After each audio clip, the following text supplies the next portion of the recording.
Okay. Good morning, everybody. Oh, yeah.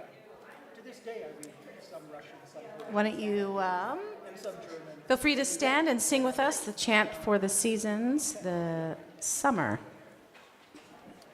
line.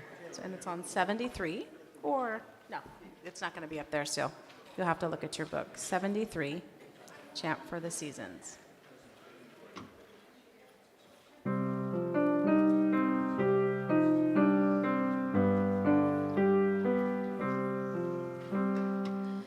Vernal clouds have turned the star wheel. Summer is upon us. Gliding are the hawks and the weir is upon us. Gliding are the hawks, hovering above the hot and yellow hillside. Vernal clouds have turned the star wheel. Summer is upon us.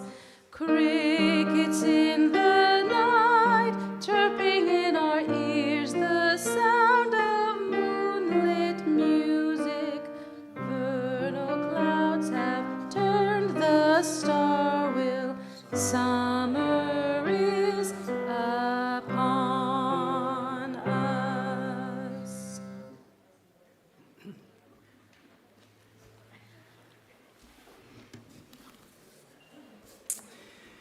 Good morning. I'm Richard Steele, today's lay leader, and I welcome all to the Unitarian Universalist Church of Spokane. This includes those who are with us in person here in the sanctuary, remote attendees who have connected via our streaming feed to watch the service, and those who are using Zoom to participate interactively from locations around North America and beyond. We are glad each of you is here. And I have one brief announcement to make. It's no longer up there, but this Thursday, there's going to be a concert, and all are invited. It's going to be at Sacred Heart Healing Gardens, and it will feature Todd Milne, who operates our audiovisual, and Jackie Sandberg, our UUCS pianist. So it will take place at Sacred Heart across 8th Street from the emergency room. So today we have a guest speaker, our very own UUCS congregant, Luba Johnston. Lyubov Sergeyevna, as she would have been known for the first 51 years of her life in polite address in society, speaks from experience. She is a Russian national, and when she was born, her homeland, the Union of Soviet Socialist Republics, or USSR, was still relatively young, having been formed but 22 years earlier under Vladimir Lenin. Her life there spanned the years from World War II through the Cold War, later to so-called détente, which was marked by increased trade and exchanges of students and scholars, in which I myself participated. Subsequently, there was Perestroika and Glasnost, the reforms under Gorbachev, in which he attempted to loosen the stranglehold of the Communist Party over social, economic, cultural, and political activities in the USSR. But ultimately, as you will hear, from her perspective, the USSR collapsed and dissolved in 1991. We're privileged to have Luba in our congregation, and I personally look forward to hearing today's presentation. Please join me in giving Luba a very warm welcome. Я могу сказать, Люба Сергеевна, мы очень рады, что вы здесь. Я бы хотел выразить нашу благодарность. In Russian. The same was in English. So, whether you're here in our sanctuary today or watching from afar, it is here that we join to create a nourishing religious home with a mission to champion justice, diversity, and environmental stewardship in the wider world, or as we say more concisely, to create community, find meaning, and... Okay, I hear work for justice. Now, please take a few minutes to greet one another.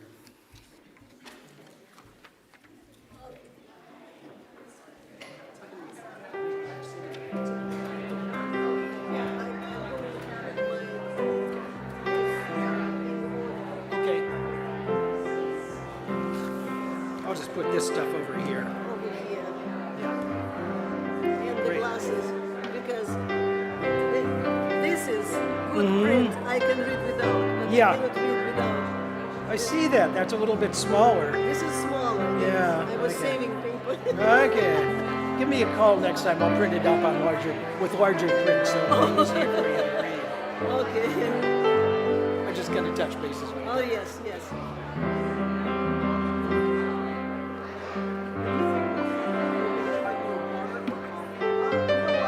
Done for drinking. Yes, yes, I'm okay. Thank you.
We turn now from our informal greetings to formally begin our service by lighting our chalice, the symbol of Unitarian Universalism, of our unity and solidarity, of our openness and inclusion, of our community and individuality.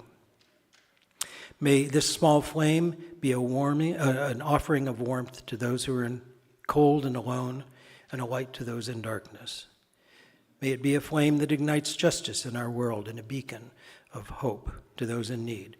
And may it cast or reflect at least a spark of truth wherever truth has been lost, and cast a healthy shadow of doubt where it has been found. For our opening reflection, I want to add a bit more context to Luba's presentation today. She was born in 1943 in the industrial city of Magnitogorsk, which is located at the southern end of the Ural Mountains. Those are the mountains that demarcate Europe from Asia. And on this map that she brought today, you can see the crest of the Ural Mountains identified by yellow dots. At that time, when she was born, Joseph Stalin was the Soviet leader. The USSR was the World War II ally of the United States and the United Kingdom against Nazi Germany. Military operations on Russian soil were massive and grinding and brutal, and civilian life was marked by extreme deprivation. Following Germany's defeat, conditions of life around Luba improved, but only slowly. She was 10 years old when Stalin died in 1953. Her teen years coincided with the period of so-called de-Stalinization, including Nikita Khrushchev's 1956 secret speech to the Supreme Soviet on Stalin's cult of the personality and his crimes, and the subsequent thaw, which saw the relaxation of censorship against writers and artists in the first openings to the West. It was, in fact, from 1956 to 1964, when Luba turned 21 and when Khrushchev was ousted, that the Soviet Union was perhaps at its most expansive and optimistic. The USSR beat the US into space in 1957 with the launch of Sputnik. It sent the first astronauts or cosmonauts up into space.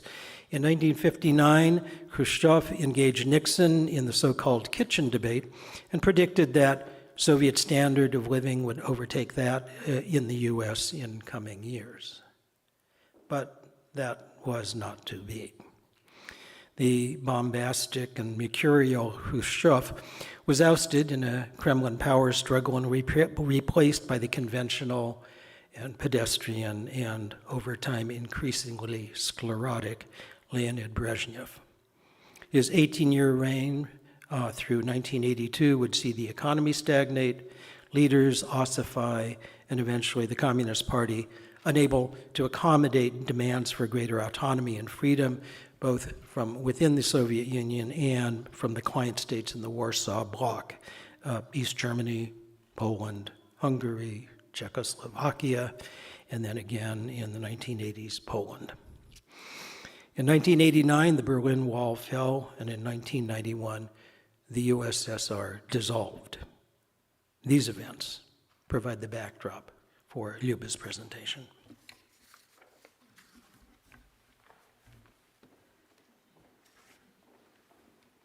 Okay, please sing with us One More Step.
Each time we gather as a congregation, there are always those who are with us in our hearts and minds, and whom we want to wrap in our love and care.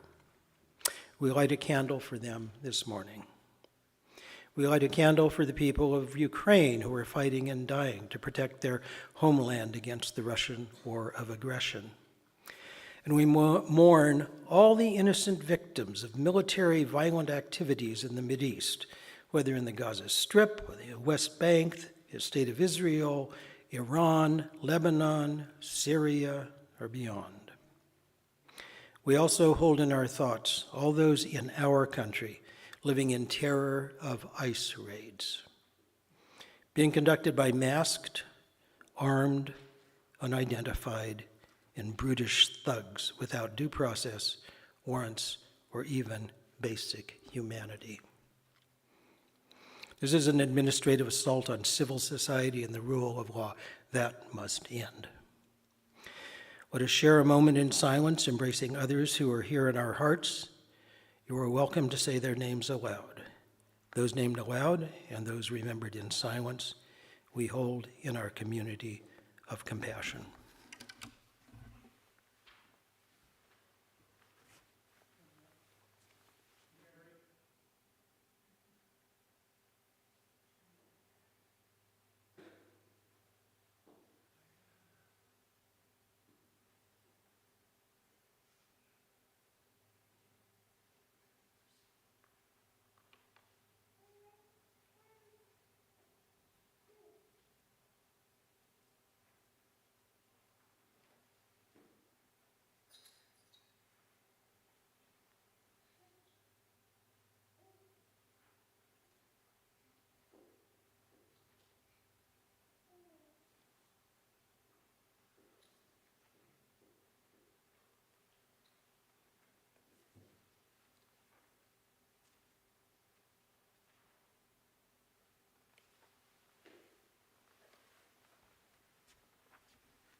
It was brought to my attention that I neglected to mention the time of Thursday's event by Sacred Heart. It will be at noon this coming Thursday, so please mark that on your calendar.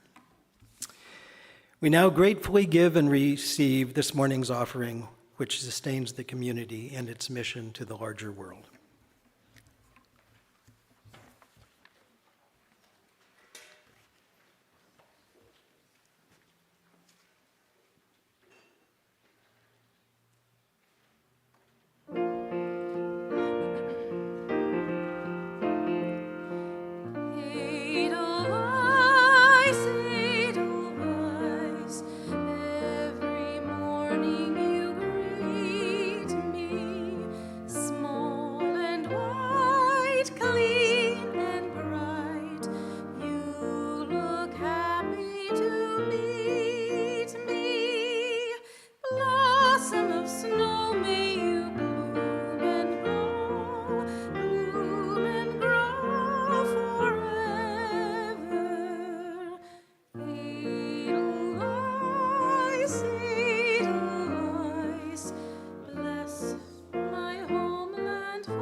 Thank you, Rashe.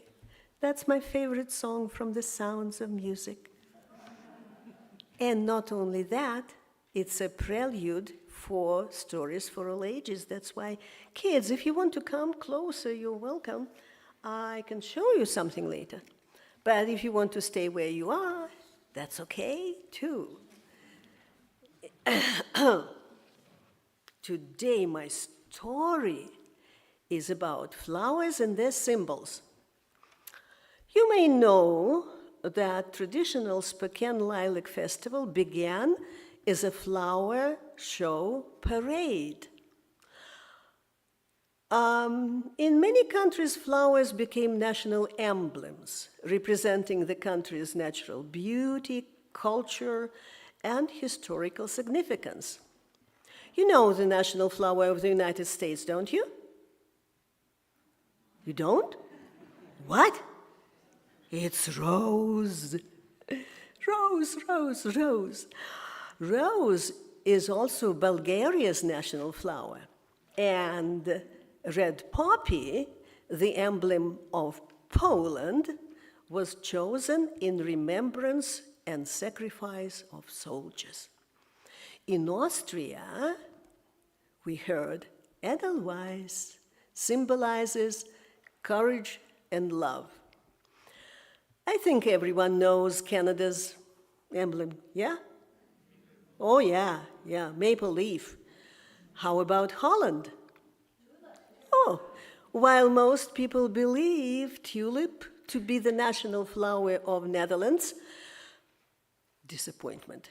A different flower was elected in a public vote 2 years ago, and the majority chose daisy.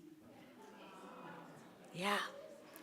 While oxeye daisy is the emblem of Denmark, Slovenia and Spain chose carnation as their national flower. In Ukraine, the people's choice is sunflower, the symbol of hope and optimism. When I lived in Russia, I heard nothing about its national flower. It happened that 25 years ago, Russia officially declared chamomile, or a white daisy, its national flower. Why do people like this humble flower? Daisies were mentioned long ago in Russian literature and songs. Daisies' petals were often associated with childhood, symbolizing innocence. During weddings, flower girls scattered daisy petals as a symbol of purity, beauty, health, love, and loyalty. Long time ago, very long time ago, Russian girls and women had a popular ritual to foretell future events with the help of daisies, and they know the secret. I'll tell you. Traditionally, at the end of May, girls picked up daisies to find out if their sweethearts still love them or not. What did they do? They plucked the petals one by one, and I can show you how they did that. So imagine this is a flower. So they plucked the petals one, like, he loves me. He doesn't love me. He loves me. Oh no. And so on and so forth until the last petal will give the answer. It may be yes, it may be no. Well, as a matter of fact, my school girlfriends and I used to play that game too. We would ask a question, shall I pass my test? And then we would pull off the petals until we have the answer. Shall we try something like kids? Would you like to know if it works? Try asking daisies. All right, now we're going to sing the kids out to their place.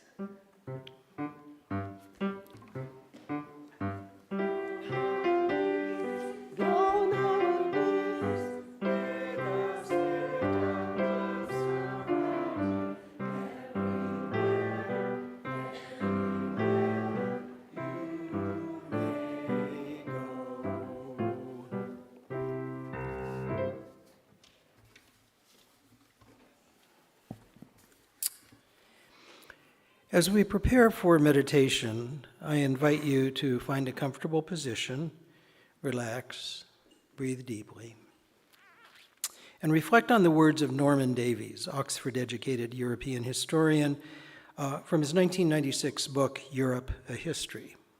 This is on the collapse of the Soviet Union. His words.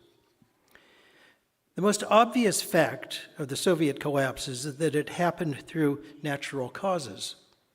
The Soviet Union was not, like ancient Rome, invaded by barbarians, or like the Polish Commonwealth, partitioned by rapacious neighbors. Or, like the Habsburgs' empire, overwhelmed by the strains of a great war. It was not, like the Nazi Reich, defeated in a fight to the death. It died because it had to, because the grotesque organs of its internal structures were incapable of providing the essentials of life. In a nuclear age, it could not, like its Tsarist predecessor, solve its internal problems by expansion, nor could it suck more benefit from the nations whom it had captured. It could not tolerate the partnership with China, which had once promised a global future for communism. It couldn't stand the oxygen of reform. So it imploded. It was struck down by the political equivalent of a coronary, more massive than anything that history affords.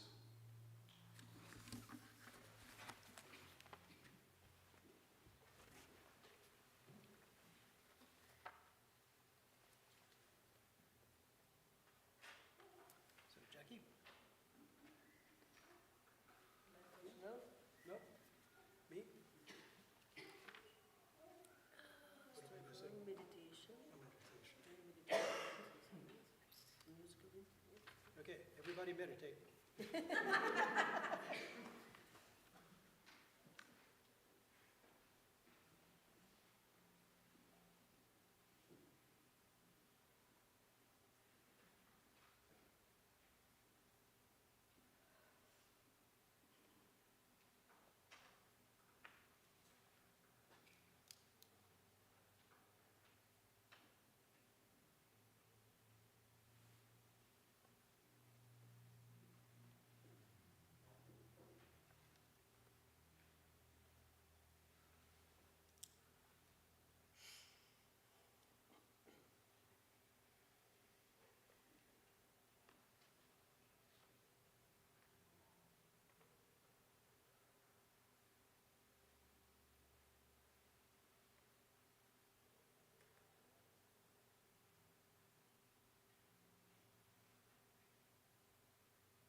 Thank you, Jackie. That was the music played at my school graduation party.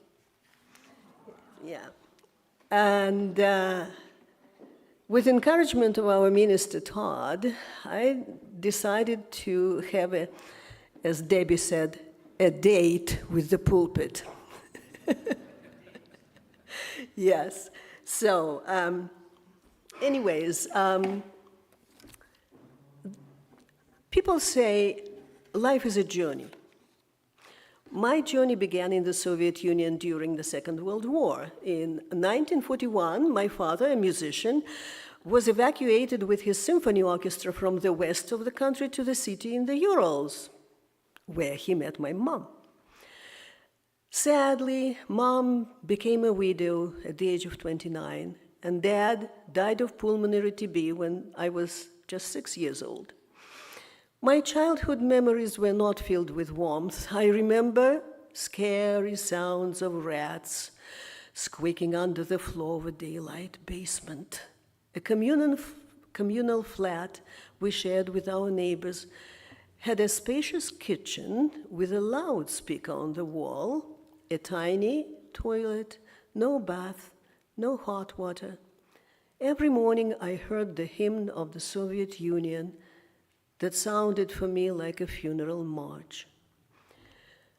We lived about 3 miles from the metal plant.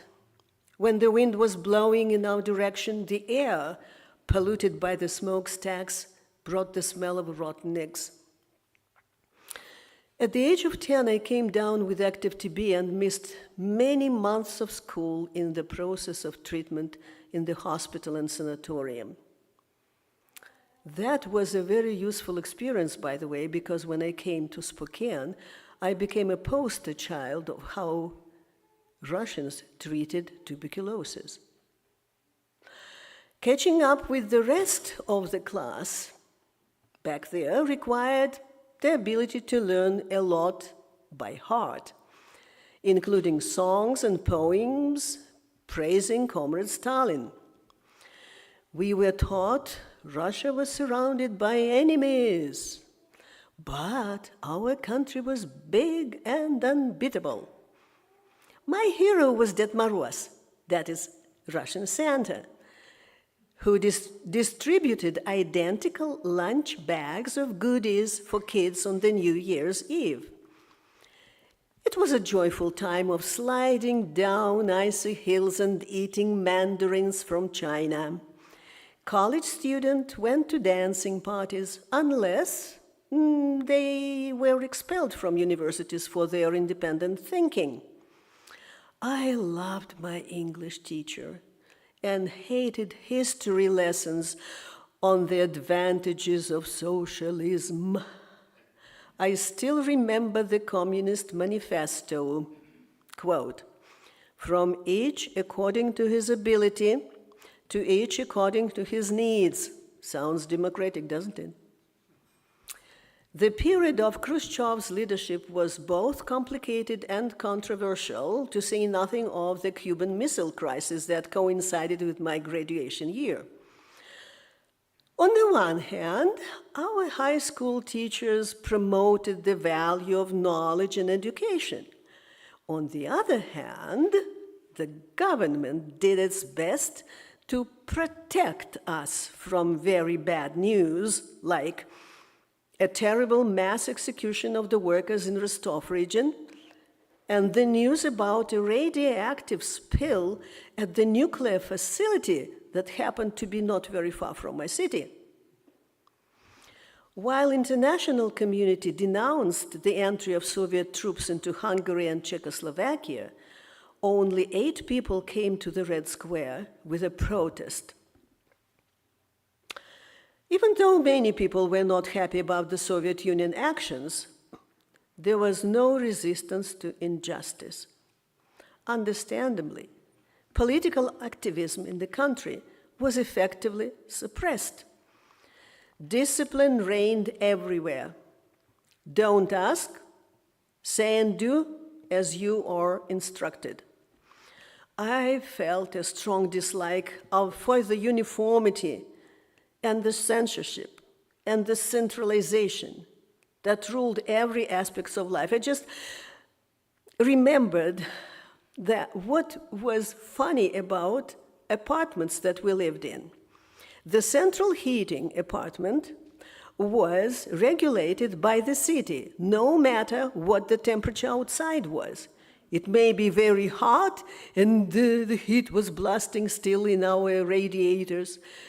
It turned cold, but there was no heat because that was the time according to their schedule to turn it off. Centralization. Well, newspapers. I would like to say about newspaper articles, and sure, they were censored all over, like. Not only newspapers, movie and theater scripts were censored for politically incorrect words or statements. For example, the phrase, "I care less for your Sovieti," would be banned because in the Russian language, the word Sovieti has two meanings, both advice and the governing body. So the governing body, Soviets, Sovieti, came into being after Lenin's declaration that every worker, every housewife can govern the state. By the way, when I hear here in this country about political correctness, I remember a movie, don't remember what movie, the name and so on, but there was a character, a communist. During the meeting, he was talking to the audience and somebody criticized something and he said, "Comrade, your facts may be true, but they are not politically correct." That's why I think that political correctness was introduced in Russia. So many good books were banned, including the ones about religion and sex. Seriously, we were raised to believe babies were found in a cabbage patch. A famous novel, Dr. Zhivago, by Boris Pasternak, by the way, if you haven't seen that movie, I recommend. I watched it here in the United States for the first time without reading the book because it was banned for 30 years there. So anyways, Dr. Zhivago by Boris Pasternak was banned in the country for 30 years because of its heartbreaking depiction of tragedies caused by the Russian Revolution and the Civil War. I had no idea that Bolsheviks rented German ships to transport 2 million Russian intellectuals on the so-called philosophers' steamers. The people who were not able to pay for their departure had to wait in prison after signing a statement to leave the country. The cleansing of the best and the brightest continued in Stalin labor camps. It shames me that for a long time I knew nothing about my grandparents' survival during that period. It was my cousin, second cousin Zoya, a librarian for Kiev Library Archives, who filled me in for being a German translator in occupied Ukraine. From my cousin, I got to know about my grandparents and how they lived during the Red Terror of 1920s. At that time, they were a young couple with 2 babies living near Polish border. The Bolsheviks had a list of enemies to be arrested without a warrant or executed without a trial. My ancestors had bad luck to fit the profile of enemies. Grandpa was the son of a priest and grandma's father was a Pole who had fled to Poland. The only way for them to survive was to move across the country to a voluntary exile. Hiding from authorities and snitches, my grandparents found a safe place, a settlement on the banks of the Ural River. They didn't tell me about, they didn't want to talk about their past. I learned about it much later. They moved to the place where 100,000 of forcibly relocated people, political prisoners, prisoners of war, were building a huge steel plant.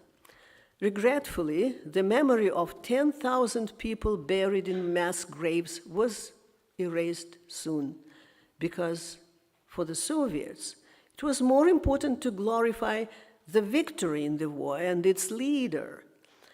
After the personality cult of Stalin was exposed, there was no repentance, no punishment.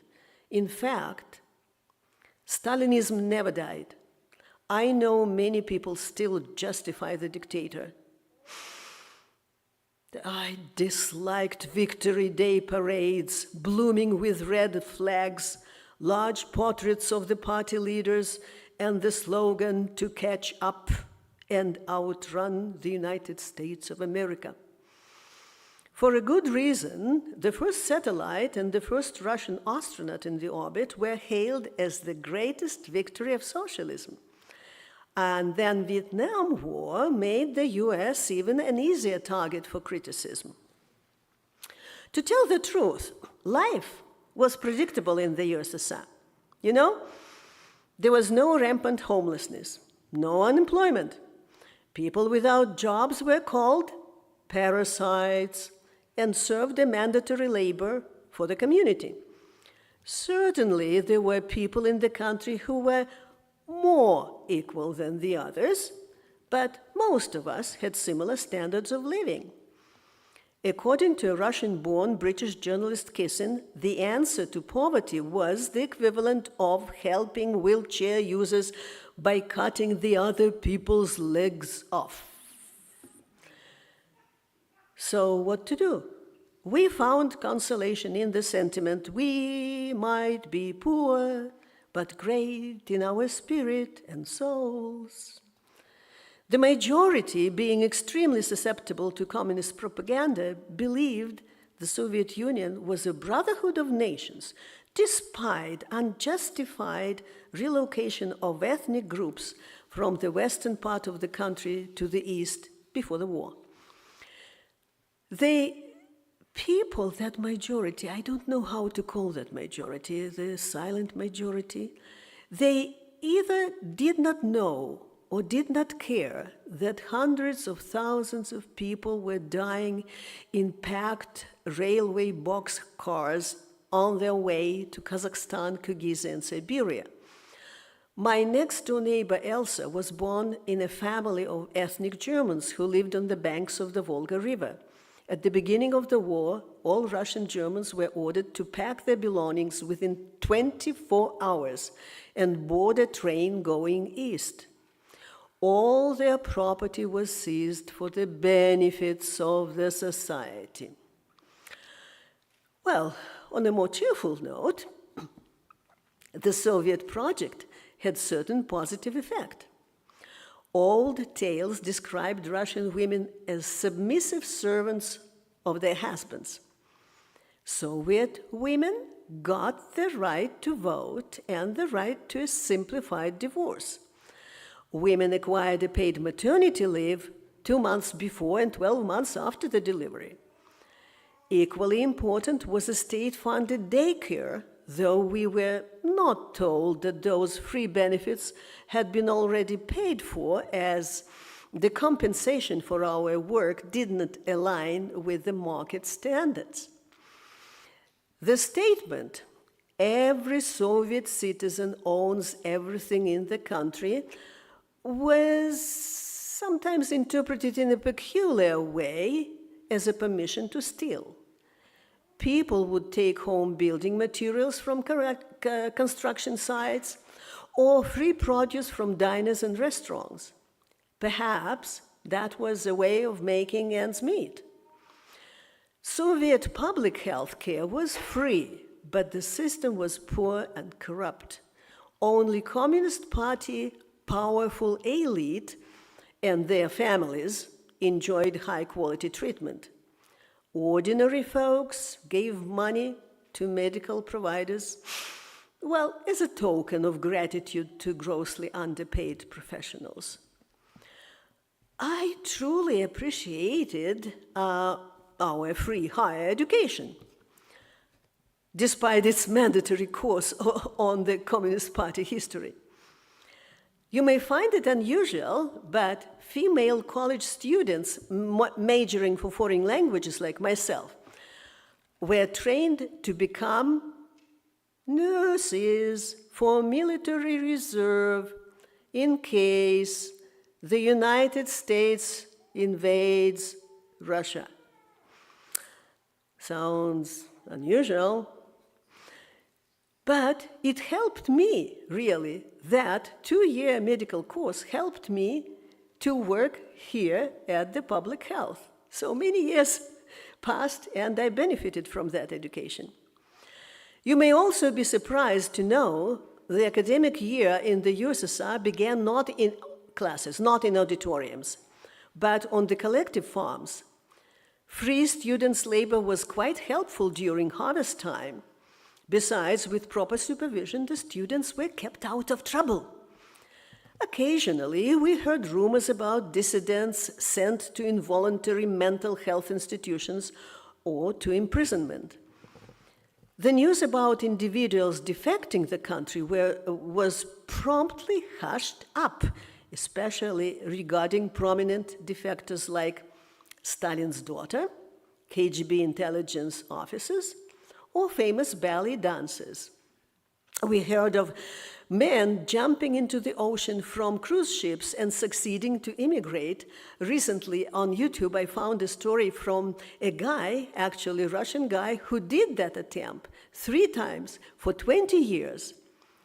And he managed, because not only he was an engineer from Leningrad or at that time, but he also was an athlete training for swimming. So he managed to swim day and night and reached an island, and then was helped by the people and lived until 93 or 96 in California, died recently. So almost every Russian was a hostage of the system. In 1975, there was a mutiny aboard a Soviet warship. Later, that event was used by Tom Clancy in his book, The Hunt for Red October. By and large, there was little change in the Soviet Union for about 20 years when my spouse and I lived in Kurgan, a Siberian city that received much attention due to Dr. Elizarov, an orthopedic ER student. Elizarov invented an external ring fixation method of bone correction and ribs lengthening, now used in many countries. However, he couldn't promote his method for a long time because Moscow didn't want to recognize the ingenuity of a provincial physician. He became famous only after his successful treatment of Brummel. Well, all the people might know his name. He was the world champion in high jump at that time.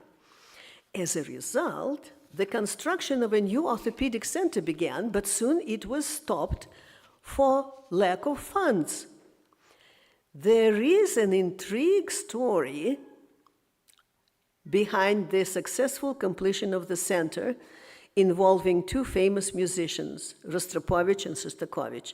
You know this name, don't you? So, anyways, the story is so incredible, and I witnessed it because it was in 1970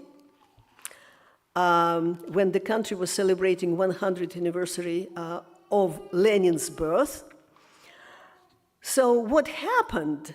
Shostakovich was experiencing some problem playing the piano. And his friend Rostropovich, a famous cello player, he said, I know somebody in Kurgan, in Siberia, a magical doctor. He, does everything to the limbs, to the bones, and so on. He can help you. Go and consult him. So Shostakovich did. He flew to Kurgan, and when Elizarov saw him, he realized that it was not a problem with bones. Probably it was some neurological or psychological problem, but Elizarov didn't want to say no to a famous person, a composer.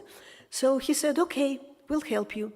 And they made a separate room for physical therapy of Shostakovich somewhere on the first floor of an old building. And Shostakovich, and Shostakovich was visited by Elizarov, like Elizarov pretended he was looking, saying, okay, you're doing better. Yeah, well, Shostakovich helped really better. And he was so grateful. he told his friend Rostropovich, you know, we have to do something. This building, it needs to be the fourth floor, and will be finished. And they stopped on the third floor of the new Center for Research and Recovery. And they did. What did they do? They decided to do a remarkable fundraising. They initiated a concert. The symphony orchestra from Sverdlovsk, a very big city, symphony orchestra, came to Kurgan, to this Siberian city, and they played together with Shostakovich and Rostropovich. And because it was supposed to be approved by the Communist Party, you know, how could it be approved? They thought, okay, we shall dedicate it to the 100th anniversary of the birth of Lenin. And so they did. And not only that, they did not invite common public that will bring some rubles. No. They invited big cheeses, the guys with connections. And those guys with connections did magic. After that, and you know, there was a concert, and then there was the so-called subotnik. What is subotnik? It's still used, the word used in Russia even now. Traditionally, we had to work on subotnik, where we were taken to. Teachers, schools, children, students, and so on. That was a free labor in cleanup, planting, or watering. Subotnik supposedly was the idea of Vladimir Lenin. Free labor for the benefits of the community. So probably there is still a photograph in Music College archives showing Rostropovich and Shostakovich with builder's tools standing on top of the third floor, pretending they were helping to finish that center. But it worked, because a week or so later, trucks were moving the construction, building materials, and so on, and so forth, and it was completed, thanks to them. Despite the anti-West propaganda, we were curious about the life behind the Iron Curtain. When the borders were open at last, both Russian travelers abroad and foreigners in Russia were accompanied by vigilant KGB agents posing as tour guides or as part of a group. I worked for a small city college, not suspecting the big brother was watching me too. A friend of mine coming from England gave me the address of the Cambridge University professor. I sent a letter to Cambridge and was excited to get a prompt response. But then I was called to the administration office. A man in black sternly told me not to send any letters overseas without reporting it to the Communist Party committee. That was the end of my correspondence. Yeah, sorry. But it was a minor disappointment compared with the problems on a personal front. Tired of putting up with my husband's alcoholism, I filed for divorce and moved back to my hometown to live with Mom, a retired special education teacher. Much to my dismay, the city of my childhood met me as an outsider, as a foreigner. Looking for a job without connections was futile. Cronyism and nepotism were taken for granted. After a year without a job or any unemployment benefits, I got a temporary position, but then late 80s brought me hope for Gorbachev's democratic reforms.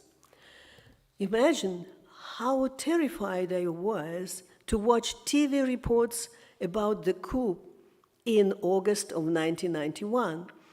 High-ranking military and KGB officials attempted to seize power. Dmitry Muratov, a Russian journalist and Nobel Peace Prize winner, spoke about some of the details of the plot. The conspirators planted bugs under the serving table of the room where Gorbachev was presenting his idea of transitioning from the Union of the Soviet Socialist Republics to the United Soviet Sovereign Republic. The coup accelerated former Soviet republics' declaration of independence, resulting in disintegration of the USSR, and Gorbachev resigned. And then he was blamed for everything. He was blamed for the collapse of the Soviet Union, for the country's failing economy, for chaotic privatization and organized crime. The uniqueness of the post-Soviet period requires a separate conversation. But I'll tell you how I got to know American people. Thanks to the growing popularity of the English language in Russia, I found a permanent teaching job, like a teacher, English teacher, as a second language, began private tutoring, and joined the English speaking club, initiating correspondence with pen pals in Canada, United Kingdom, and the United States. Reading those letters was like opening the windows to a new world, because we didn't have many books at that time. By the way, speaking about the books, at the back table, there are several books I brought by different authors, and the postcards featuring my hometown. So if you want to borrow one of those books, if you are interested, you can borrow with the promise to return them back to me. And of course, if you have any questions, because I cannot, tell everything I know, you can come to the map, look at the map, and ask me questions. So anyway, English Speaking Club was something progressive in my hometown. Not only that, in my city, they started an exchange program called Hands Across the Water. The exchange program between local teachers and their counterparts in the United States. Care to guess why I did not qualify for the program? No? You don't? Yeah, it's hard to guess. That's why I'm telling you. The fact was, I had no phone, no car, no separate apartment, and above all, I had never been a Communist Party member, and that was one of the requirements too.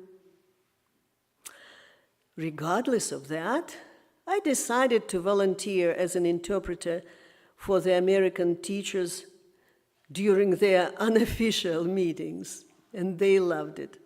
And for that, I was generously rewarded by a group of US teachers who sponsored my trip.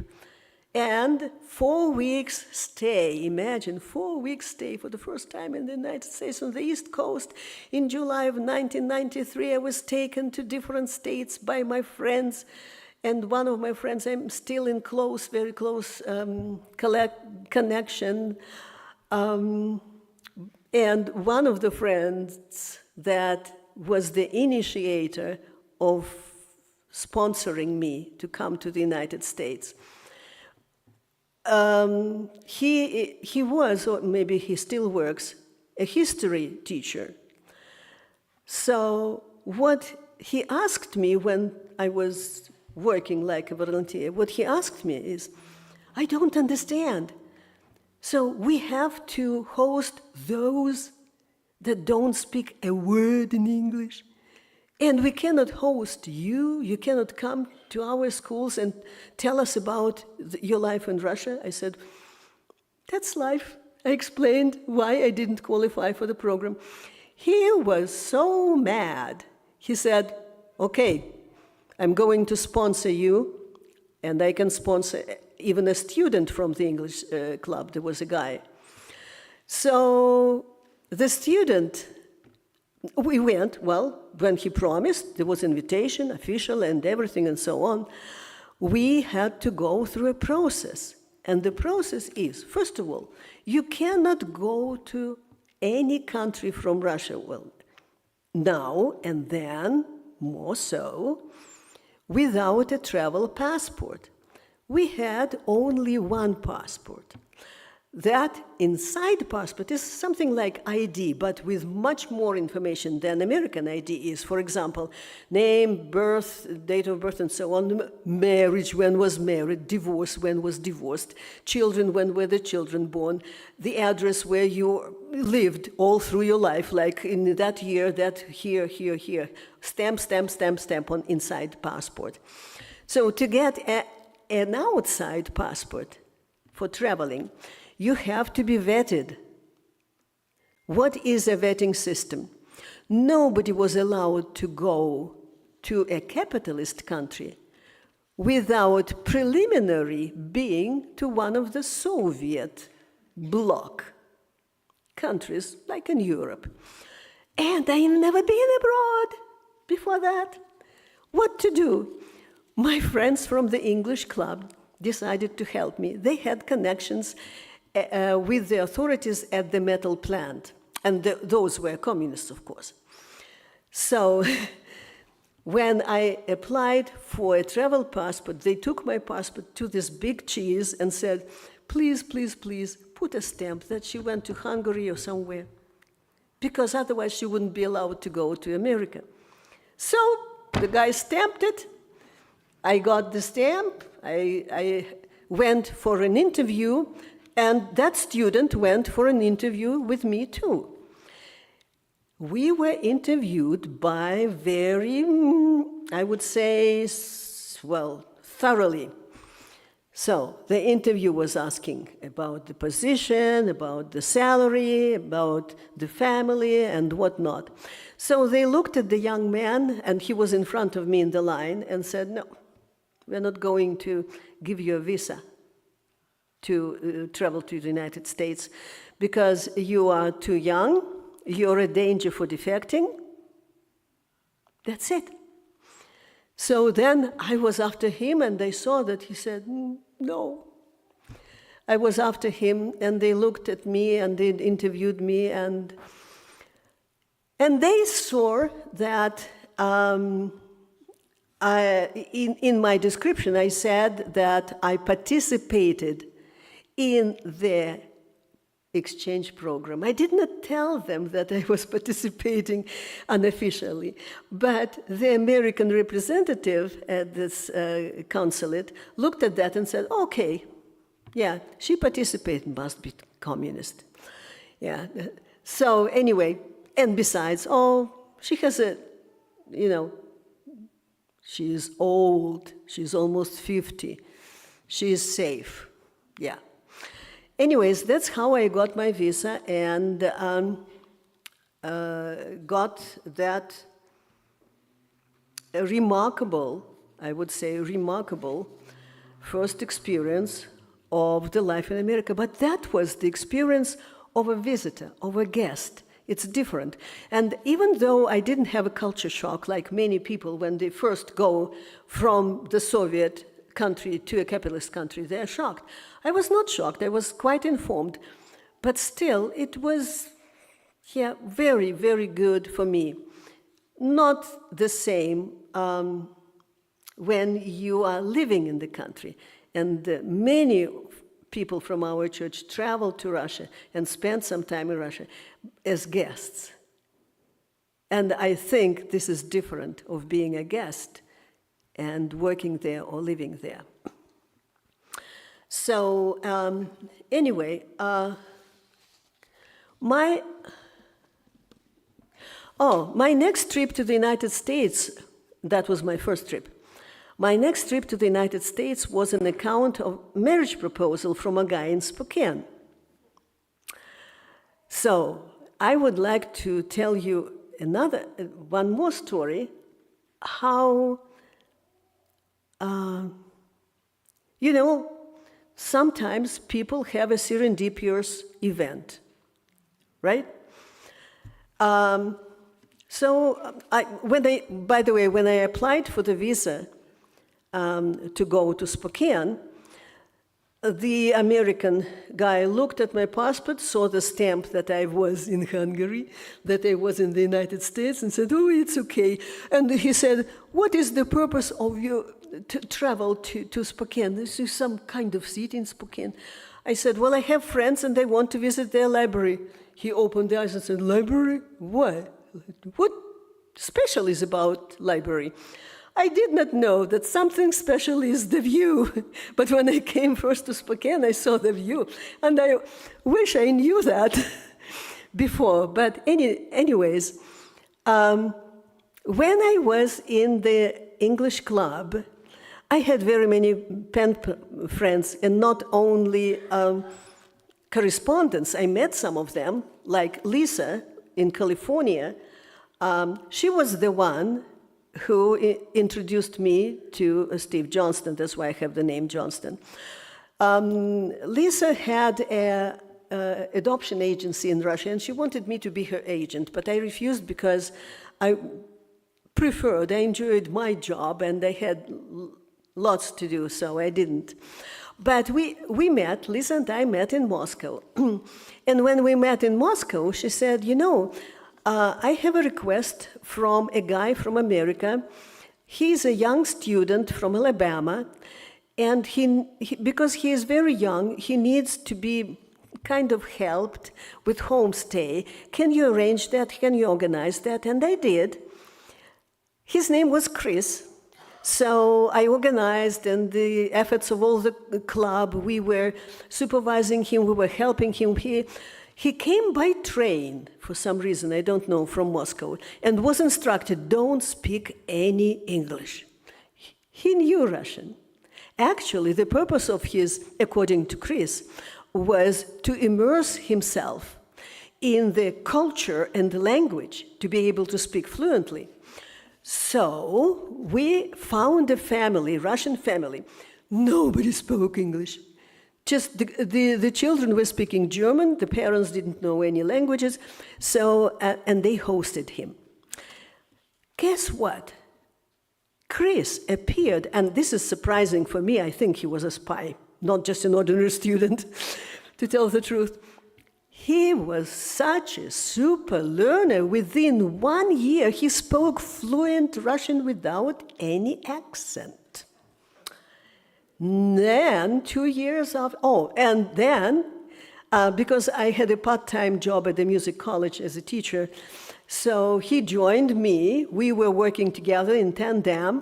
He got a paid job in Magnitogorsk. Then he moved to a different city, and I didn't see him because he moved. I had my life, and here I am in Moscow airport. I don't remember, Vnukovo maybe, or Domodedovo, because there are several airports. Sitting and waiting for my flight to Seattle. And I see Chris. And Chris is coming. And I saw him and said, "Chris, what are you doing here?"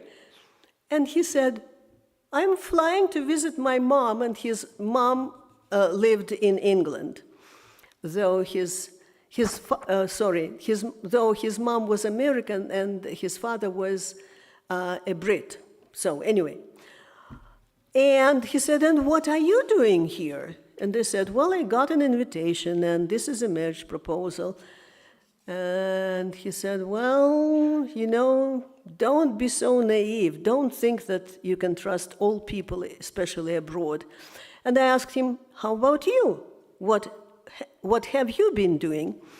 It appeared that from Magnitogorsk, he moved to the city where a well-known opposition leader of Putin, Nemtsov, was a governor. And he was his consultant for a while.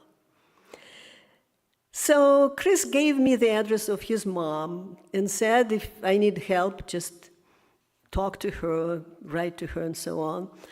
Yeah, for a while I had a contact with her. And in my last letter to her, that was email, I asked, where is Chris now? She said, we never know where he is. We only know that he is somewhere on the east. So anyway, a remarkable experience of meeting a young man, very talented. So anyways, I am thankful for my ex-husband to introducing me to this community where I can share my liberal views of human dignity, freedom, and tolerance. I must admit my first year in Spokane was very tough, but at least I had a choice to stay or go back to Russia. Fortunately for me, I came here at the peak of demand for Russian-speaking translators. For 18 years, I worked 2 jobs as a self-employed interpreter and an outreach worker for public health until my retirement in 2013. And in conclusion, what amazes me is that despite all the cruelty of the communist regime, the people of art, poets, writers, composers created masterpieces that became part of world culture.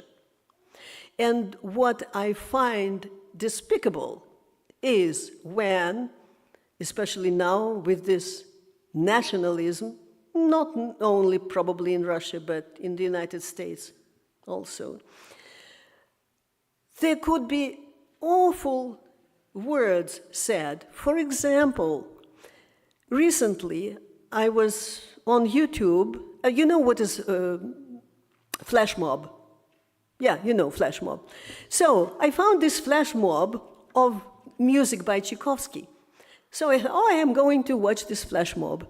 And there's a European city, the square, in the middle of the square, somebody comes into the middle, sits down and starts playing something, I don't remember the music, well, the name. But then the other musician joins him, another, and then the whole orchestra playing wonderful music, and the passers-by going and listening, and children enjoying the wonderful music by Tchaikovsky. And there is the Russian words in block letters. Nobody can kill Russian music or Russian culture.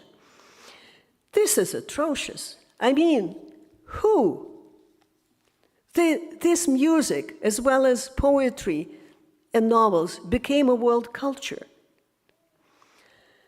Anyways, the changes in the Russian society for the last 2 decades make me feel disheartened.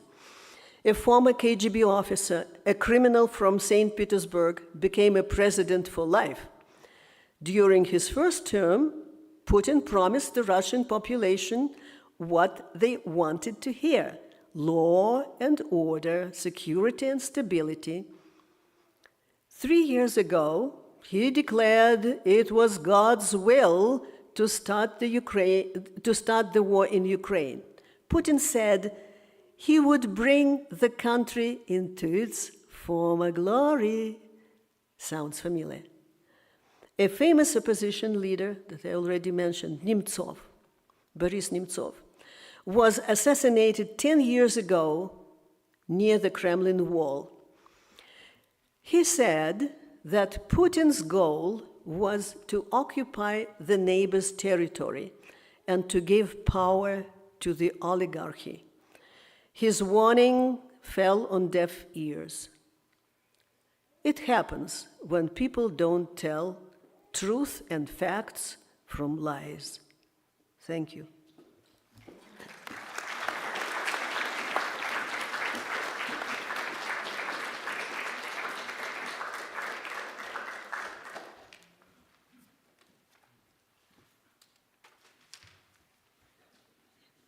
Okay, and I think for sake of time, we're just going to move to the benediction.